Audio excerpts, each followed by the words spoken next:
Елдегі бейне бақылау камераларына адамның жүзін тануға арналған жүйе орнатылуы мүмкін бе? Ішкі істер министрлігінің өкілдері бұл сауалға қатысты не деді? Осы бағытта тәуелсіз отандық IT компаниялардың жетістігі қандай? Ал олардың өнертабысы мемлекеттік мекемелер үшін ашық сатылымға шыға ма? Толығырақ келесі бейнематериалда. Жалпы бейнебақылау камералары арқылы адамның жүзін тану технологиясы Америка құрама штаттарында, Қытай халық республикасында, Оңтүстік Кореяда және Ұлыбританияда дамып келе жатқаны белгілі. Ендеше биометриялық сәйкестендіру әдісі жақын арада Қазақстанға келуі мүмкін бе? Ішкі істер вице-министрі Сәкен Сәрсеновтың бұл сауалға берген жауабы мынадай. Что касается биометрических данных, то биометриялық деректер туралы айтар болсақ, бұл бастама әлі талқыланып жатыр. Нақты шешім қабылданған жоқ. Ішкі істер органдарына мұндай жобалар енгізілген емес. Бірақ дамыған елдер бұл бағытта қарқынды жұмыс істеп жатқан байқай аламыз.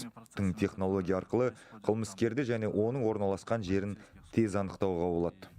Ішкі істер министрлігі мұндай технологияның қажет еместігін талқылап жатқанда кейбір отандық тәуелсіз IT компаниялар бұл бағыттағы бірқатар жобасын сынақтан сәтті өткізіп келеді. Мәселен, адамның жүзін тануға арналған мына жүйені алдау оңай емес. Алгоритм бастың формасы мен бет кескіннің алдын ала белгіленген өлшемдері бойынша жұмыс істейді. Бағдарламаны авторлары жұмыс орнында өздері мен әріптестері үшін қолданады.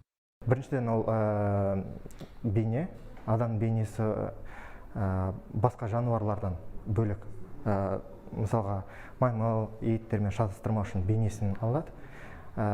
Кейіннен бетте цифрлік нүктелер қойылады. Сол цифрлік нүктелер арқылы бір-бірімен салыстырады. Көздің арақашықтығы, мұрынның арақашықтығы, қас, қабақ бәрін математикалық модельге салып отырып нүктелер қойылады. Базада сол нүкте ретінде сақталады. Яғни камера алдындағы адам басын төмен сүрсе де, басқа жаққа бұрса да, көзілдірік тақса да, шаш үлгісі мен мимикасын өзгертіп немесе басын капюшонмен бүркеп бетіне бояу жақса да жүйені алдай алмайды. Тіпті керек десеңіз, ақылды жүйе бір-бірінен аумай қалған егіздерді де танып қояды дейді жобаны әзірлеушілер. Данная технология, Біз ойлап тапқан жүйе адамның жүзін 7 метр қашықтан анықтап береді. Бетпердені қара көзілдірікпен бірге тағып, басына бас киім киген адамды да танып қояды. Осының арқасында жұмыс орнымызға кіру процесін автоматтандырдық. Барлық қызметкердің фотосуретін деректер базасына енгіздік. Тіпті олардың денсаулық статусын көре аламыз. QR-кодты қолдану міндетті емес, жүйелер өзара интеграцияланған. Отандық озық технологияны ойлап табуға 10-нан астам IT маман атсалысып 2 жыл уақытын жұмсаған. Тың жүйе осы апта соңында өтетін арнайы халықаралық көрмеде ресми түрде таныстырылады. Көрермен назарына ұсынылып қана қоймай, сатылымға да шығарылуы мүмкін. Ал оны кім немесе қай ведомство сатып алады? Мұны кейін біле жатармыз.